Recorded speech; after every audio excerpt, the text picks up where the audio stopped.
नमस्कार दोस्तों, मैं रवि मोहन आपका न्यूज़ एंड व्यूज़ के इस अंक में स्वागत करता हूं। आज हम बात करेंगे दो मुद्दों पर। पहला मुद्दा तो ये है कि अब समय की मांग हो गई है कि हमें जातीय आरक्षण ख़त्म कर देना चाहिए, और दूसरा, भारत का विरोध करने वाले नेपाली प्रधानमंत्री ओली ने अपना बहुमत खो दिया है। उसका राजनीतिक भविष्य दांव पर लग गया है। तो आइए शुरू करते हैं। पहला मुद्दा, सर्वोच्च न्यायालय ने महाराष्ट्र में मराठा लोगों के आरक्षण बढ़ाने वाले कानून को असंवैधानिक घोषित कर दिया है।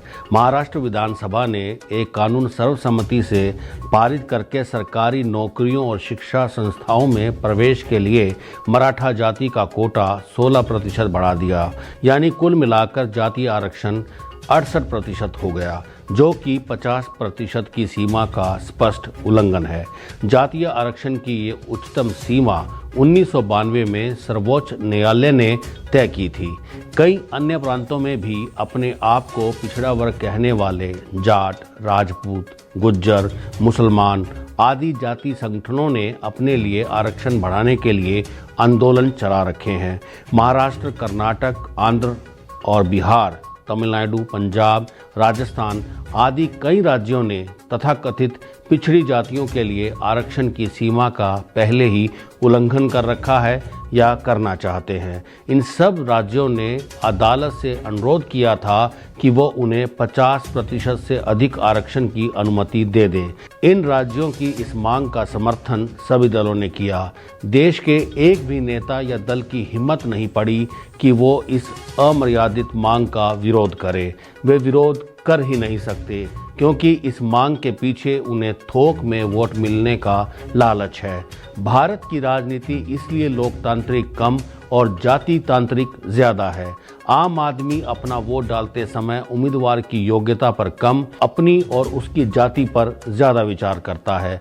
इस दूषित प्रक्रिया के कारण हमारा लोकतंत्र तो कमज़ोर होता ही है, सरकारी प्रशासन भी अपंगता का शिकार हो जाता है। उसमें नियुक्त होने वाले 50% अफसर यदि अपनी योग्यता के आधार पर ना होकर बल्कि जाति के आधार पर नियुक्त होंगे, तो क्या ऐसी सरकार लंगड़ी नहीं हो जाएगी? सरकार की जातीय आरक्षण नीति बिल्कुल खोखली सिद्ध हो गई है। अब नई नीति की ज़रूरत है। अब जाति के आधार पर नहीं, ज़रूरत के आधार पर आरक्षण दिया जाना चाहिए। आइए अब हम बात करते हैं दूसरे मुद्दे पर। भारत और नेपाल का रोटी बेटी का नाता है, परंतु प्रधानमंत्री केपी शर्मा ओली ने सदियों पुराने इस रिश्ते में दरार डालने में कोई कसर नहीं छोड़ी।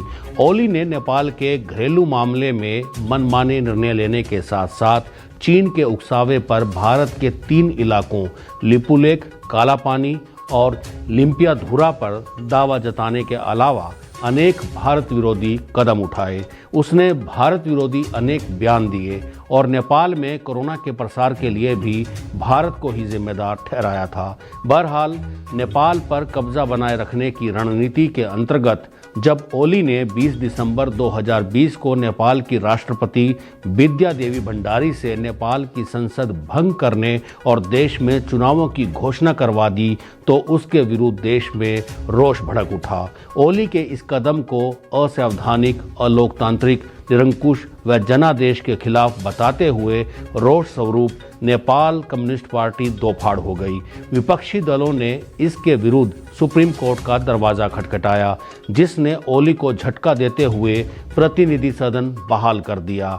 इस बीच जहां एक और प्रधानमंत्री ओली अपनी सरकार बचाने के लिए जोड़ तोड़ करने में लगा था, दूसरी ओर वो देश के 85% हिंदू मतदाताओं को प्रभावित करने के उद्देश्य से स्वयं को एक हिंदुत्ववादी नेता के रूप में पेश करने के लिए धार्मिक अनुष्ठानों में भाग लेने लगा। इसी रणनीति के अंतर्गत जनवरी में वो काठमांडू के पशुपतिनाथ मंदिर में पत्नी राधिका के साथ पूजन के लिए गया। उसने वहां पूजा अर्चना करने के अलावा देसी घी के 1.25 लाख दीपक जलाए और मंदिर के सौंदर्यीकरण के लिए 108 किलो सोने की खरीद हेतु 30 करोड़ रुपए देने की घोषणा भी की।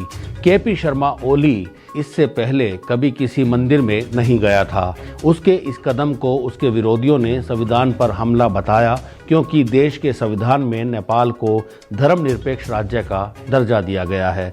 इसी रणनीति के अंतर्गत उसने काठमांडू से 150 किलोमीटर दूर चितवन के माड़ी क्षेत्र में भगवान श्री राम, सीता और लक्ष्मण की प्रतिमाएं प्रतिष्ठित करने के समारोह से पूर्व 20 अप्रैल को इन प्रतिमाओं को अपने सरकारी आवास पर मंगवाकर उनके पूजन अर्चन में समय बिताया। ओली की विचारधारा में अचानक हिंदुत्व के प्रति ये झुकाव ऐसे समय में आया जब देश में 2008 से पहले की एक हिंदू राष्ट्र की स्थिति बहाल करने की मांग पर बल देने के लिए प्रदर्शन भी जारी थे। इस तरह के हालात के बीच सत्ता पर अपनी पकड़ बनाए रखने के लिए प्रतिनिधि सदन में विश्वास मत प्राप्त करने के लिए अचानक 3 मई से 10 मई तक ओली ने संसद का अधिवेशन बुलाने की घोषणा कर दी। उस समय जबकि ओली के विश्वास मत प्राप्त करने में 5 ही दिन शेष बचे थे, एक नाटकीय घटनाक्रम में उसके विरोधी पुष्प कमल दहल प्रचंड के नेतृत्व वाली सीपीएन द्वारा 5 मई को ही ओली सरकार से समर्थन वापस लेने की घोषणा देने से उसने बहुमत खो दिया। सीपीएन के मुख्य सचेतक देव गुरुंग ने संसद सचिवालय के अधिकारियों को इस आशय का पत्र सौंपते हुए ओली पर देश के संविधान और लोकतांत्रिक प्रक्रियाओं के उल्लंघन का आरोप लगाते हुए कहा कि इससे देश की संप्रभुता के लिए खतरा पैदा हो गया है। इसी बीच 5 मई को ही ओली ने मुख्य विपक्षी नेता एवं नेपाली कांग्रेस के अध्यक्ष शेर बहादुर देउबा से सरकार बचाने के लिए समर्थन मांगा, लेकिन नेपाल कांग्रेस कुछ दिन पहले ही दूसरे दलों के साथ मिलकर अपने तौर पर सरकार बनाने के इरादे की घोषणा कर चुकी है। ऐसे में लगता है कि अब ओली की कुर्सी खिसकने वाली है, परंतु हमें यह नहीं भूलना चाहिए कि ये राजनीति है और इसमें अंतिम समय पर हालात कौन सी करवट लेंगे कुछ कहा नहीं जा सकता। तो दोस्तों, ये दोनों मुद्दे आपको कैसे लगे आप वीडियो पर कमेंट करके हमें बता सकते हैं। आपको अगर हमारे चैनल पर आ रही ये सभी वीडियो अच्छी लगती हैं तो आप हमारे चैनल को सब्सक्राइब करें। तो दोस्तों, मैं रवि मोहन आपसे इजाज़त लेता हूँ। न्यूज़ एंड व्यूज़ के अगले अंक में फिर मुलाकात होगी। तब तक के लिए नमस्कार।